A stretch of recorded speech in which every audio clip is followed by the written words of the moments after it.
你好，很高兴你能来到这里，和我一起坐下来聊聊。如果现在有一台时光机，能让我站在20岁的自己面前，我不会去告诉他未来的彩票号码，也不会剧透哪只股票会翻倍。相反，我会拉一张椅子，看着那个满脸青涩，眼神里透着迷茫和不安的年轻人，告诉他一些比金钱更底层、更本质的东西。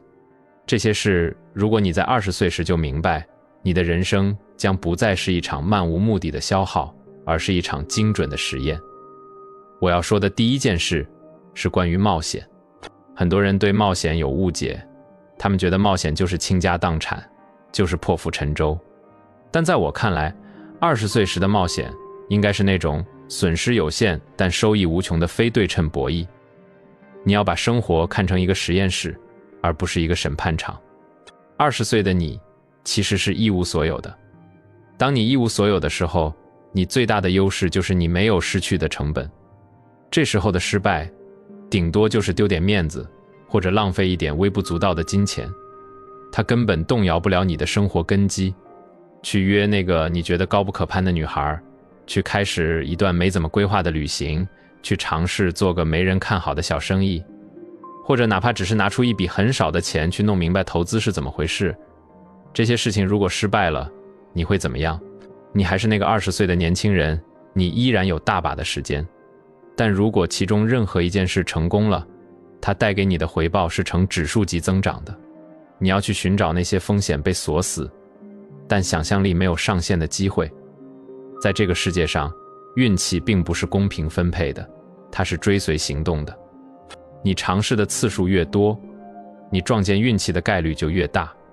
这就像你手里攥着100张免费的彩票，虽然98张都是废纸，但只要有2张中奖，你的人生轨迹就会彻底改变。当你犹豫要不要做一件事时，问问自己，如果最坏的情况发生了，我会死吗？如果不会，那就去干。我曾经看过一个很有趣的实验，有个年轻人为了克服对拒绝的恐惧，强迫自己连续100天去向陌生人提出荒谬的要求。他去问路人借钱，去要求在别人的后院种花，甚至去酒店要求免费入住。结果很有意思，他发现当你理直气壮地提出要求时，世界给你的反馈往往比你预想的要温情得多。他甚至因此真的获得了一次在大学讲课的机会，而他原本以为那需要博士学位和几十年的资历。其实很多门并不是锁着的，他们只是关着。你只需要走过去，推一下。你不推，永远不知道那扇门其实是虚掩着的。很多时候，不去冒险才是你人生中最大的风险。接下来说说钱。在20岁这个年纪，你必须建立起一套正确的金钱观。很多人在工作几年后会发现一个诡异的现象，你的薪水涨了，职位升了，甚至还赚到了一些意外之财，但你的存款数字却纹丝不动，甚至你觉得钱越来越不够花。这就是所谓的生活水平通胀。当一个人的收入增加时，他的欲望和生活方式也会同步扩张。老板发了奖金，你的第一反应不是存起来，而是我是不是该换个大电视了？我是不是该换辆车了？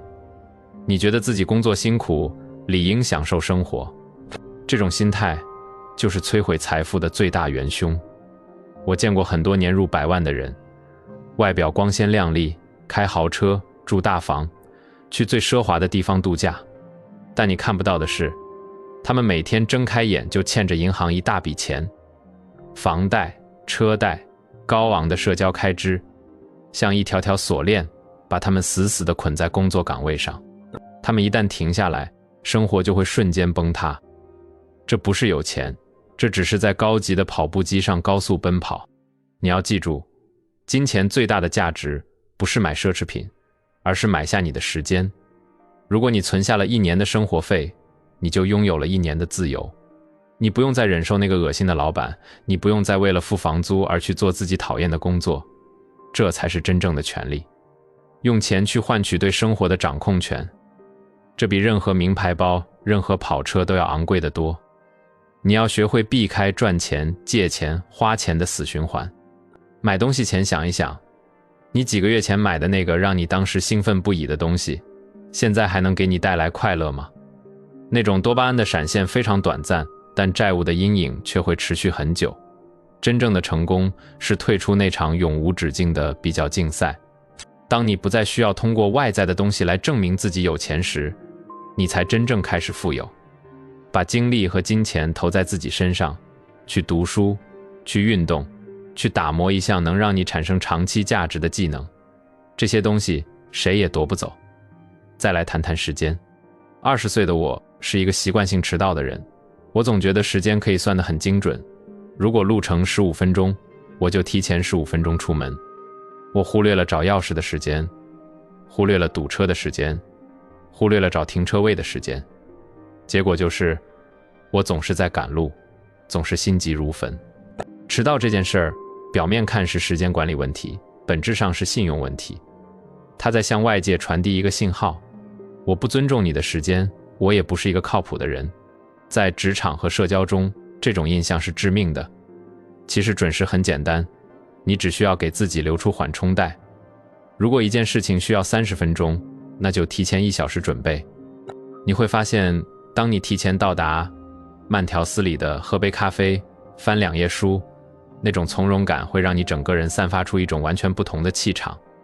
你要么早到，要么迟到，中间没有所谓的刚刚好。还有，记得记录你的生活。我们总以为自己的记忆力很好，总以为那些深刻的瞬间永远不会磨灭，但事实是，时间是最高明的橡皮擦。多拍拍照片，多拍拍视频，不要只拍那些高光时刻，也要拍拍那些平淡的日常，拍拍你那间乱糟糟的宿舍，拍拍那个每天跟你一起吃泡面的哥们，拍拍你家那条老狗。若干年后，当这些画面再次出现时，他们会带你瞬间穿梭回那个回不去的午后。那是一种无法替代的精神财富。你甚至可以每年的生日都对着镜头录一段话，谈谈你当年的挫折、梦想和对未来的看法。等你60岁的时候，回看那个20岁的傻小子在镜头前谈人生，那绝对是你生命中最珍贵的影像。这里，我还要告诉你一个关于人性的真相。其实别人根本没那么在乎你。我们常常活在一种聚光灯效应里。你今天穿了一件不得体的衣服，你觉得全世界都在嘲笑你。你今天在会议上说错了一句话，你觉得所有人都在背后议论你。有个实验很有意思，心理学家让受试者穿上印有尴尬图案的 T 恤走进人群，事后问他们觉得有多少人注意到了。受试者认为有1半以上的人在看他，但实际调查发现，注意到的人连10%都不到。你以为你是台上的主角，其实在别人的世界里，你连群众演员都算不上。每个人都在自己的烦恼里挣扎，每个人都在照镜子看自己的妆花了没有，谁有空一直盯着你看？所以大胆去做你想做的事，去失败，去出丑。那种别人会怎么看我的顾虑，其实是你自己给自己上的枷锁。当你意识到这一点时，你会感到前所未有的自由。最后，我想谈谈节奏。现在的社会太焦虑了，所有人都在告诉你，20岁要买房，30岁要财务自由。这种对未来的过度焦虑，导致了我们在每一天里的极度浪费。你要对长远的未来保持极度的耐心，但对当下的每一分钟保持极度的渴望。很多人在22岁时担心25岁没钱，然后整个周末都在刷剧、玩游戏、滑手机，把时间像泼水一样洒掉。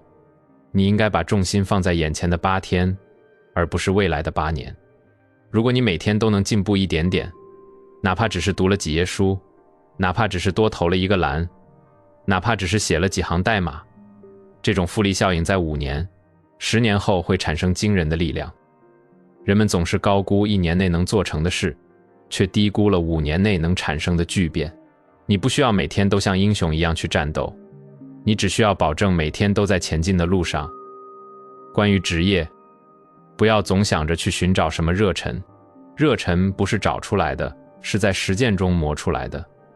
在20几岁的时候，你应该去大量尝试，去试试看，你是适合做一个决策者，还是适合做一个执行者。这两种角色没有高低贵贱，只有适配与否。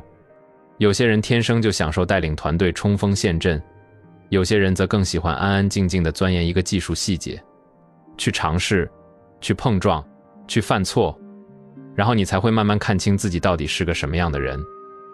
生活不是一张已经印好的地图，而是一片未开发的荒野，你要自己去走，才能走出路来。最重要的一点，没有人欠你任何东西。这个世界是不公平的，但这不代表你可以抱怨。当你把生活中的不如意都归咎于外在原因时，教授不公平，老板太刻薄，原生家庭不好，你就亲手交出了你人生的主动权。只有当你承认你现在的处境是你过去所有选择的总和，你才拥有了改变现状的力量。学会对自己的人生负100%的责任。没有人会来救你，没有超级英雄会突然出现帮你解决所有问题。想要什么就自己去拿。如果你愿意换个视角看世界，你会发现你其实生在最好的时代。你拥有几乎免费的全球知识库，你拥有前人无法想象的沟通工具，你不用经历战争，不用经历饥荒。这种可能性，在你祖辈的眼里简直就是神迹。怀着感激去生活，去利用这些工具，去创造价值。当你停止索取，开始给予时，你的世界才会真正宽广起来。好了，这就是我想对20岁的自己说的话。如果你正值20岁，希望这些话能给你带来一点点的启发。如果你已经过了那个年纪，也没关系。开始改变的最好时机是10年前，其次就是现在。如果你觉得今天的内容对你有帮助，请记得点赞、订阅并开启小铃铛。你的支持是我持续分享的动力。也欢迎在评论区留下你的看法。如果能回到20岁，你最想告诉自己的一句话是什么？这个世界很大，机会很多。我们下期再见。